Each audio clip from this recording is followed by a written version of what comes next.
A great knee fighter is Boom Boom. Oh, good, lovely good little uppercut. Right uppercut there. Yeah. Now he's starting to pick his shots, and I thought this would be in Daniel's favour, but Eugene, he's just changing the angles, he's just changing the technique, everything. Daniel doesn't know what's going to come next, and this is a fighter of really taking the opportunities and creating the opportunities for himself.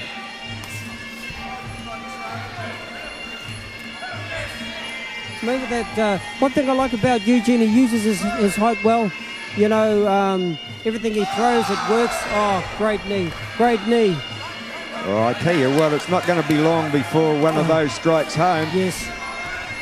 He gets Daniel's not putting up much resistance in those grapples. No. And he's just going to relax in one of those grapples, expect to go to the ground, and he's going to cop one of those big knees. But another strong round. What a great gentleman Eugene is. He's a very gracious fighter, and you know, that comes down to his trainer too as well. He's a gracious man, Bill Seth. Bill looks very happy, you know, what Eugene's doing, so he's going to just say, well, let's turn it up. Let's turn it up. Yeah. Well, I think he did well just to step in the ring in the first place. Yes. Giving away 6 kilos, it's just about a stone in weight, is an awful lot of weight, especially when you've got a fighter that's fought as many good fighters as Daniel Tai has. So just for stepping in the ring, I think Eugene took a big gamble. Yeah. Well, they could have turned the fight down, Tony, because again it went through 3 sets of hands till we found an opponent to fill in, and but I am very, very grateful to Eugene and Bill to take this fight at short notice. Well, you know, they obviously had confidence in themselves, and they've gone forward, and they've proved that confidence is well justified. Yes. Over in the blue corner, we look at Daniel Tai there. Jordan, who had a big knockout win over Prince Hamid last weekend. Sure. Beautiful right hand. They're all trying to get him up. Get him geared up, and the guy out there, he needs to really just let himself go in the 5th round. Well, I think, you know, like he's got to throw caution to the wind now. It's coming down to the part where nothing that he does, Eugene's actually fighting his sort of fight now, and it's still not working for him. So I think it's just throw caution to the wind, and I'm pretty sure Uncle George Ellis over there in the corner will be saying words to that effect. How do you see the fight? I've got Eugene slightly ahead. Eugene. Yeah. I've given Eugene the first 3 rounds, and you know, like, there's still a long way to go in this fight, but the way that Eugene's picking his shots, the way that he's that was a beautiful right hand from Eugene. And Daniel Tai, if he didn't have the cast iron jaw, he wouldn't have got up after that. He takes a hit well, doesn't he? Takes a great hit. That was a fantastic shot, and everything he does is with determination. There's a big right hand from Daniel Tai.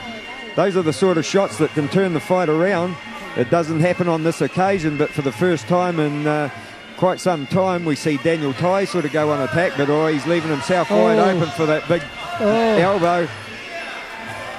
Plenty of pressure in there, you can tell by the look on Eugene's face, but he's doing some good things now. He's working him now. He's turned attack, defense into attack, and now he has Daniel Tai in the death grip.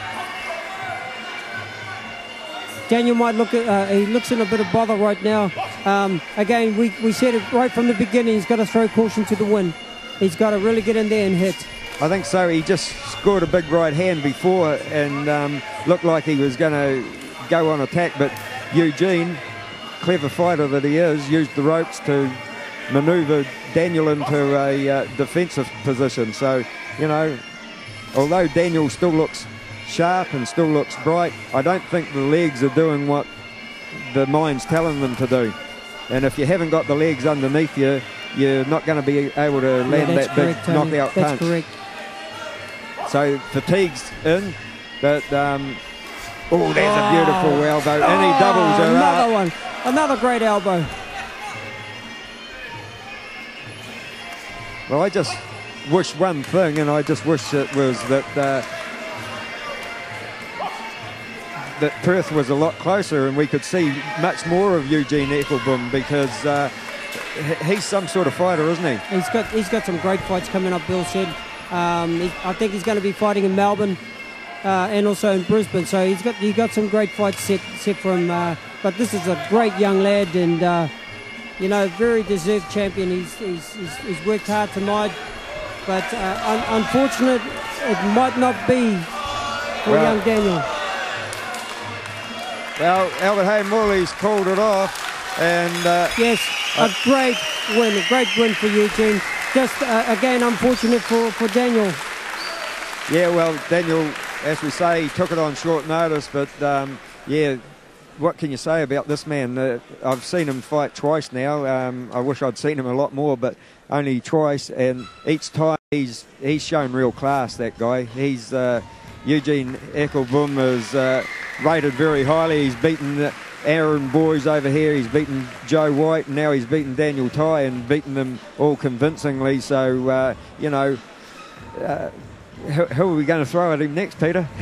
Well, I'm not too sure. It's like I say, I love having him back because he's such a gentleman, and Bill, it's it's good for the sport, really good for the sport. But again, I'm going to hunt high and low for someone to try and take this cup from this champion. Yeah, well, he's got both hands on it again here tonight, and it doesn't look like he's going to let go too easily. We might have to pry it out of him. Maybe John there can give him a few drinks tonight, and we might be able to slip it away. But that's the only way we're going to get it here tonight. Well, we're going to go to ringside, and we'll just see the final. What's going to be said at the end, you know, from Howard Lee, and well, see how we finish this off. Howard always finds something to say. He always knows the right words. Referee Albert Hay-Morley, you stopped the contest, Albert. Yes, I had to. Daniel couldn't answer back, so I thought maybe if it was safety, health, he can always fight next time. Yes. He was battling with the grappling, maybe not his forte?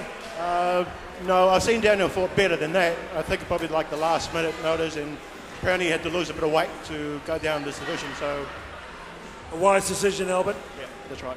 Okay, we're both fighters come to centre ring. Come on, a big round of applause there. Daniel Tai, he stepped in at the 11th hour. I think that's a fair decision. Fair decision. Yeah. Albert, he knows the runner, he knows all the boys. Ladies and gentlemen, referee. Their safety comes paramount. Stop the contest near the bell of round 4. The reigning and defending champion, still Western Australia's Eugene Boom Boom Ekkelboom. Gracious winner. Mr. John McKinney, love having him here. Love having him here. Casino Bar to once again present the championship trophy.